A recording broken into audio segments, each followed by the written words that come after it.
புது புது அர்த்தங்கள் நிகழ்ச்சி தொடர்கிறது.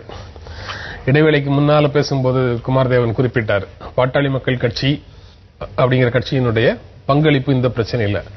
அதாவது சாதியம் அப்படிங்கிற ஒரு நோய் சமூகத்தை தீவிரமாக பீடிச்சிருக்குது. அது ஒரு பன்னெடுங்காலமாக இருக்கு அப்படிங்கிறது மறுக்க முடியாத ஒரு உண்மை. இன்று அதனுடைய ஒரு வெளிப்பாடாக நம்ம இளவரசன் திவ்யா காதல், அதை தொடர்ந்து நடந்த தமிழ்நாட்டு நிகழ்வுகளை நம்ம பார்க்கிறோம். அந்த குறிப்பிட்ட பிரச்சனையில பாட்டாளி மக்கள் கட்சிக்கு ஒரு பங்களிப்பு இருக்கலாம்.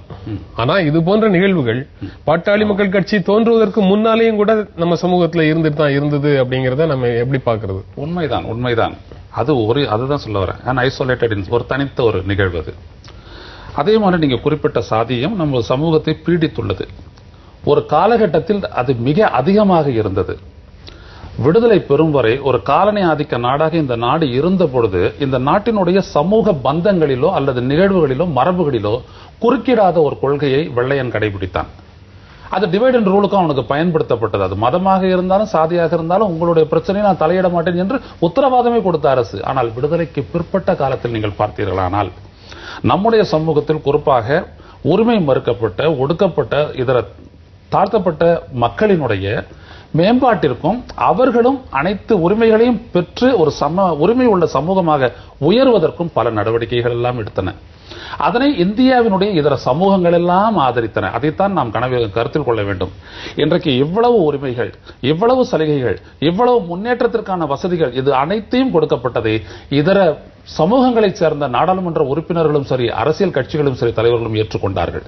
இப்பொழுது கூட நீங்கள் பார்த்தீர்களானால் இந்த சாதியம் என்பதை இழுத்து பிடித்து அதன் மூலம் ஒரு அரசியலையோ அல்லது தங்களுடைய மேலாதிக்கத்தையோ நிலைநிறுத்தக்கூடிய சக்திகள், அது ஒரு கிராமமாக இருக்கட்டும் அல்லது பொதுவான அரசியலாக இருக்கட்டும், சிலவைதான். அரசியல் ரீதியாக அந்த சக்திகள் தோல்வியை தழுவிவிட்டன என்பதையும் நாம் ஏற்கனவே இதே இடத்தில் நடந்த விவாதத்தில் குறிப்பிட்டிருக்கின்றோம்.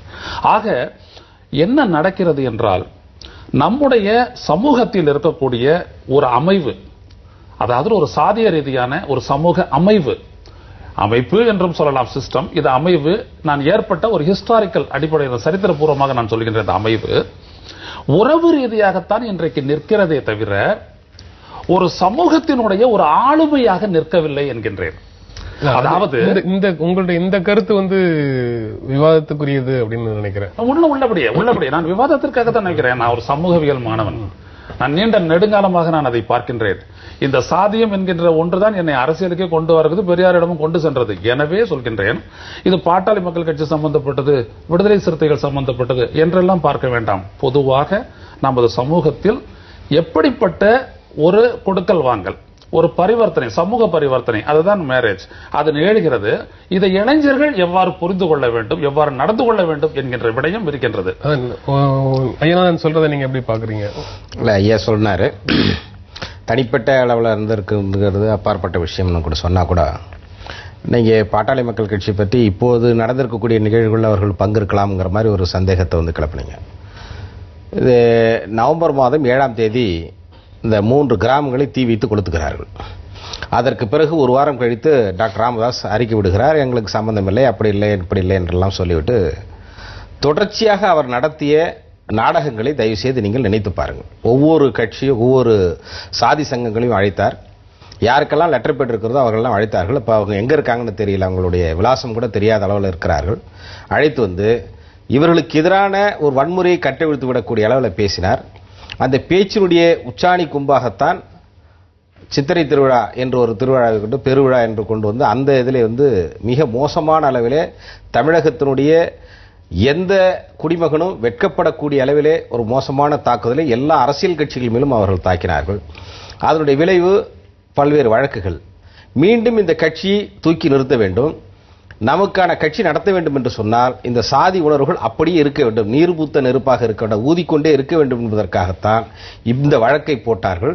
இந்த வழக்கை போட்டு அதன் மூலமாக வெற்றி பெற வேண்டும் என்பதற்காகத்தான் அந்த பெண் திவ்யாவை அழைத்து தேவையில்லாமல் புதிதாக அவர்களுக்கு வாக்குறுதிகள் எல்லாம் கொடுத்து இப்படித்தான் பேச வேண்டும் என்று ட்ரைனிங் கொடுத்து கொண்டு பேச வைத்து இவ்வளவு மோசமான ஒரு சூழலுக்கு இன்றைக்கு எல்லோரும் பதைபதைக்கக்கூடிய அளவில் ஒரு சூழலுக்கு அழைத்து வந்திருக்கிறார்கள். இவர்களுக்கு சமூக அக்கறை என்பது கிடையாது. இவர்கள் ஓட்டு வாங்க வேண்டும் என்று சொன்னால் சாதி உணர்வுகளை தூண்டிவிட வேண்டும்.